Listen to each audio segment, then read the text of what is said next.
Quand on commence Skyrim, on est juste un pauvre type en haillons, les mains liées, en route pour l'exécution. Zéro compétence, zéro réputation, zéro stuff. Et 200 heures plus tard, on est l'enfant de dragon, archimage de Fortiver, maître de guilde des voleurs, chef de la confrérie noire, en armure d'Edric enchanté, capable de faire fondre des dragons en 12 secondes chrono. On a vaincu Adeline le dévoreur de monde, on absorbe des armes, on crie si fort que le ciel tremble. Bref, on est devenu une divinité ambulante. Mais, même avec tout ça, il existe des personnages de jeux vidéo qui pourraient nous effacer l'existence avant même qu'on ait le temps de dire Fusroda. Aujourd'hui, on parle des personnages les plus puissants du jeu vidéo, ceux qui ne connaissent pas le mot équilibrage.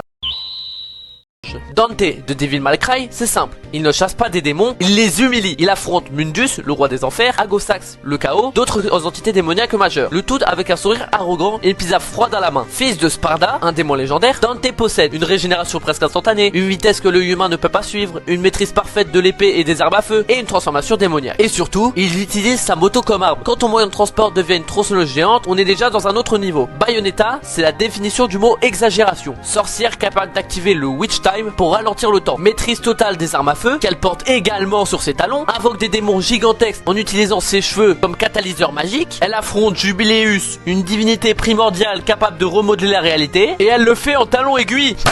Pendant que nous, on perd un combat parce qu'on a appuyé sur la mauvaise touche. Puis arrive Kratos, l'homme qui a décidé que le panthéon grec était facultatif. Il tue Arès, Hadès, Hermès, Poséidon, Athéna et même le titan grec Chronos. La liste est longue, sa force est quasiment illimitée, il manie la hache Léviathan et la lame du chaos, il survit à des chutes impossibles, il se régénère, il a littéralement arraché la tête d'Hélios. Quand ton hobby c'est le génocide divin, tu n'es plus dans la même catégorie que les autres.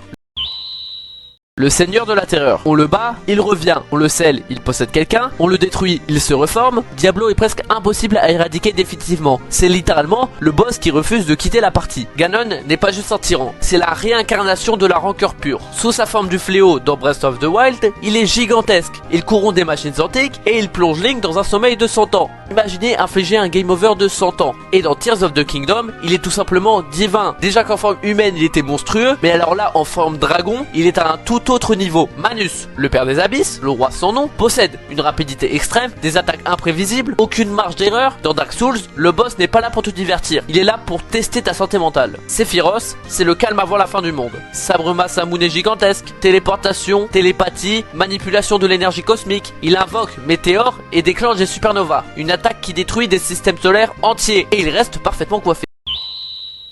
Dracula est un ancien chevalier devenu vampire suprême. Il possède comme pouvoir la manipulation du chaos, la transformation, la téléportation, l'immortalité. Il ne vieillit pas, il ne meurt pas vraiment, il revient toujours. Un peu comme Diablo, mais avec plus de cap. Dans Okami, Amaterasu est la déesse du soleil, incarnée en loup blanc. Grâce à un pinceau céleste, elle peut tracer des explosions, invoquer le vent, geler l'eau, faire pousser les arbres, ressusciter. Elle ne combat pas seulement, elle redessine la réalité. Azura ne se contente pas de tuer des dieux. Elle détruit des planètes, combat dans l'espace, revient d'entre les morts. À un moment, il frappe un ennemi si fort qu'il le traverse à l'échelle cosmique. On n'est plus dans la mythologie, on est dans la démolition universelle. Dans Shin Megami Tensei 3, le demi-fiend devient assez puissant pour affronter le dieu de toute création. Il peut stopper le cycle de la vie et de la mort et menacer l'équilibre du multivers. On dépasse la notion de boss final, on entre dans la catégorie bug cosmique.